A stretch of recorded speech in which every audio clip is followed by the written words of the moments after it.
நாங்கள் பானில் ஒரு சாப்பாடு குயிக்காக செய்கிறோம். பாய்டோஸ் எப்படி செய்வதுன்னு பார்ப்போம். பானை இப்படி இந்த துண்டுகளாக வெட்டுங்க. நல்லா பிள்ளைகள் விரும்பி சாப்பிடுவாங்க.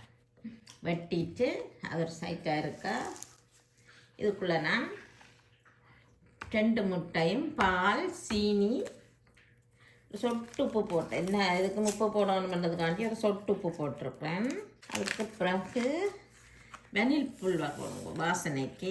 இப்போ நல்லா அடிக்கலாம். சீனி கரையை மட்டும் அடிக்கும். நேற்று வண்டி கொண்டு வந்தால் பிள்ளைகள் எடுக்க வேண்டாம். அதுக்கு நாத்தனை போயிடும். இப்படி செய்து விட்டு அப்புறம் சாப்பிடுவோம். சொஃப்ட் டைம் இருக்கும். விருப்பமாகவும் சாப்பிடுவோம்.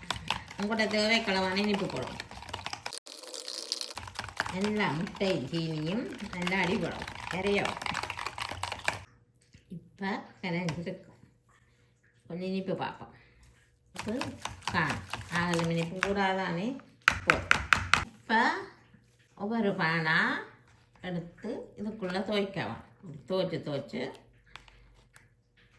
இப்படி அடுக்கும். நல்லா டிப் பண்ணி இப்படி அடுக்கும்.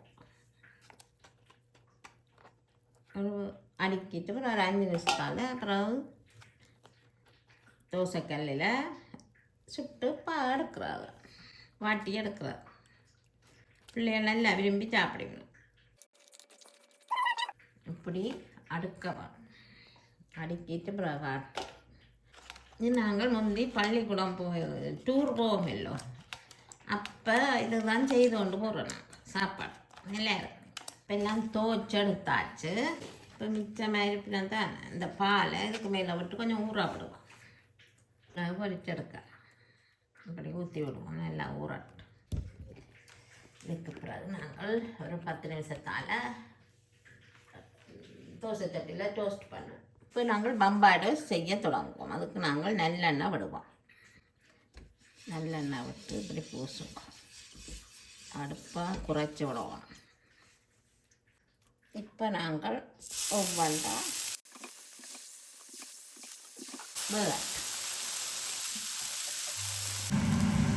இப்போ பிரட்டை மத்தியம் இந்த கலர் வேற பிரட்டாகும்.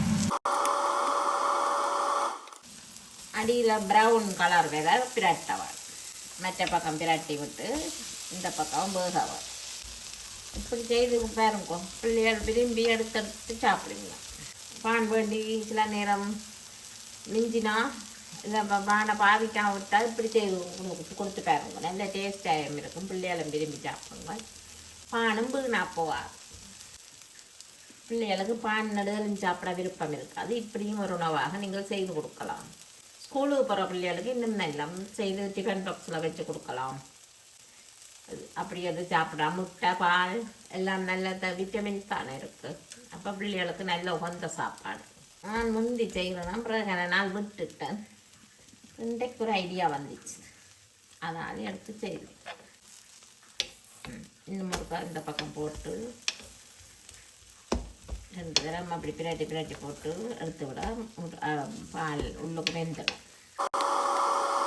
சொல்லுறது பம்பாய் டோஸ்ட். உங்களோட உள்ள அப்பா அப்படித்தான் சொல்லுறவேன். பம்பாய் டோஸ்ன்னு சொல்கிறேன். ரொம்ப டோஸ்ட்ன்னு சொல்கிறேன். அதனாலே அந்த பேர் வந்தது தெரியல. இனி எடுக்கலாம்.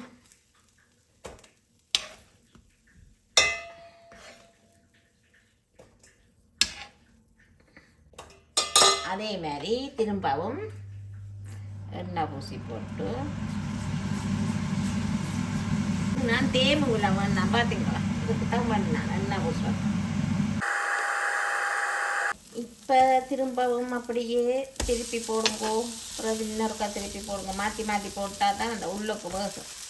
பால் முட்டையும் தானே. இப்படி கொஞ்சம் ப்ரௌன் வேற ஒருக்கா திருப்பி போட்டுட்டு அப்புறம் திருப்பி இஞ்சாலி பக்கம் ப்ரௌன் வேற அப்புறம் இன்னொருக்கா திருப்பி போடுறோம்.